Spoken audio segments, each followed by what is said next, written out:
अब हम बात करते हैं एंथैल्पी और उसके एक्सप्रेशन की एंथैल्पी चेंज के केस में।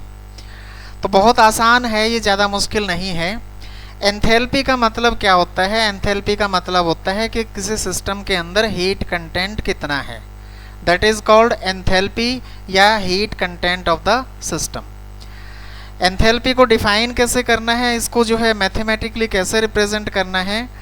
एंथैल्पी को H से रिप्रेजेंट करते हैं।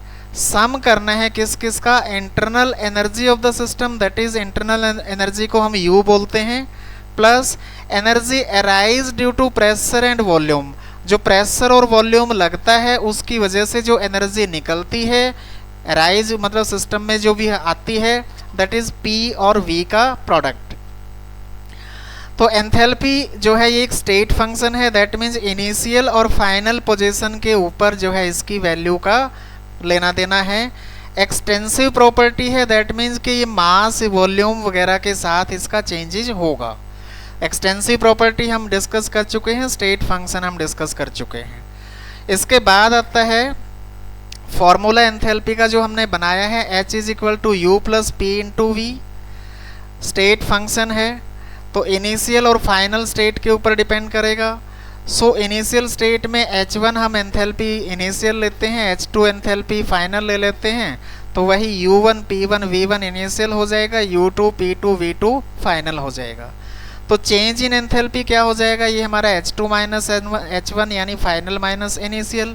तो H2 की वैल्यू हमने यहाँ पुट कर दी U2 plus P2 V2 minus U1 plus P1 V1। दोनों केस करने के बाद क्या होगा? जो ये वाला नेगेटिव साइन है, जब ये इसके साथ मल्टीप्लाई होगा तो ये वाला साइन भी यहाँ पे नेगेटिव हो जाएगा, यहाँ पे ही गलती लगती है। तो एक्सप्रेशन के अंदर ये फिर हम क्या करेंगे? U को अलग निकाल लेंगे, P और V को अलग निकाल लेंगे। दोनों को अलग निकालने के बाद हमारे पास आ जाएगा change in energy delta U plus delta PV, pressure volume का चेंज। ठीक है, अब हम बात करते हैं कि अगर ये कांस्टेंट प्रेशर पे रिएक्शन हो जाए, ये हमारे पास फॉर्मूला आ गया, बस बात खत्म हुई। अब कांस्टेंट प्रेशर पे अगर हम बात करते हैं तो कांस्टेंट प्रेशर का मतलब क्या है? Initial pressure minus final initial pressure और फाइनल प्रेशर बराबर हो जाएंगे, that is equal to P, कुछ ना कुछ सिस्टम का प्रेशर तो रहेगा ही। ओके, तो वो हमारे पास फॉर्मूला क्या बन जाएगा? P इंटू डेल्टा V, यानी P जो है डेल्टा से बाहर निकल जाएगा, एक सेम प्रेशर आ जाएगा। तो ये हमारा change in enthalpy constant pressure पे delta U plus P delta V बन जाएगा। ठीक है, हीट कंटेंट क्या हो जाएगा, यानी Q की वैल्यू क्या हो जाएगी? हम इस पर सब्सक्रिप्ट लगा देंगे, QP, P लगा देंगे, तो Q जो है ये क्या हो जाएगा?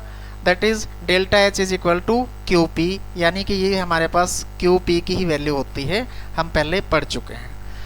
अब हम बात करते हैं कि सॉलिड के केस में क्या होगा एंथैल्पी चेंज। सॉलिड के केस में एंथैल्पी चेंज जो है, हमारा जनरल फॉर्मूला ये होता है एंथैल्पी का। सॉलिड के अंदर जो वॉल्यूम के अंदर there is negligible change in volume at constant pressure. Constant pressure पे सॉलिड जो है बहुत ज़्यादा एक्सपेंड या कंप्रेस नहीं होते हैं, तो एक्सपेंड या कंप्रेस ना होने की वजह से नेग्लिजिबल चेंज होगा वॉल्यूम का। तो डेल्टा V की वैल्यू 0 हो जाएगी, तो P डेल्टा V की वैल्यू 0 हो जाएगी। तो P डेल्टा V 0 होने के बाद हमारे पास सॉलिड के लिए क्या आ जाएगा? Delta H is equal to delta U, यानी कि चेंज इन एनर्जी। उसके बाद लिक्विड की हम बात करते हैं। लिक्विड के अंदर क्या हो जाएगा? हमारे पास फॉर्मूला ये दिया होता है, इसके अंदर ही हम लिक्विड के केस में भी negligible change in volume at constant pressure. Liquid भी जो है एक्सपेंड या कंप्रेस नहीं हो पाते हैं ज़्यादा, कंपैरेटिव कंपैरिजन बहुत कम होता है। तो कब होने की वजह से वही डेल्टा V की वैल्यू 0, तो P डेल्टा V की वैल्यू 0, तो यहाँ पे भी लिक्विड के केस में भी डेल्टा H की वैल्यू डेल्टा U के बराबर होगी। अब मज़ा किस में आएगा? गैस के अंदर। गैस के अंदर ये सिस्टम जो है कुछ ऐसा बनेगा। जनरल इक्वेशन हमारे पास ये है, delta H is equal to delta U plus P delta V। तो गैस के अंदर कंसिडरेबल चेंज, यानी कि हमें अपीयरेंस नज़र आती है वॉल्यूम के अंदर कांस्टेंट प्रेशर पे, तो चेंज इन कांस्टेंट प्रेशर पे चेंज इन वॉल्यूम रहेगा। तो चेंज इन वॉल्यूम क्या रहेगा? V2 minus V1, delta V की वैल्यू V2 माइनस V1 हो जाएगी। तो इस केस में P से मल्टीप्लाई करेंगे तो यहाँ पे PV2 minus PV1 plus delta you.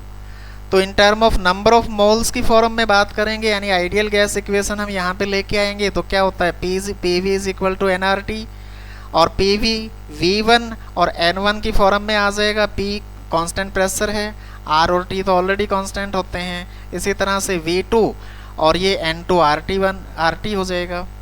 इनकी वैल्यू जो है यहाँ पे हम पुट कर देंगे, तो हमारे पास N2 RT minus N1 RT RT इसमें कॉमन हो जाएगा, कॉमन निकाल के N2 माइनस N1 यानी कि नंबर ऑफ मोल्स का डिफरेंस आ जाएगा यहाँ पे गैस की फॉर्म में।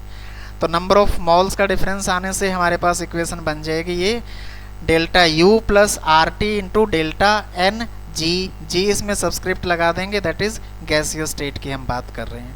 तो डेल्टा H की वैल्यू गैसियस स्टेट में हमारे पास हो जाएगी ये delta H is equal to delta U plus delta NG RT।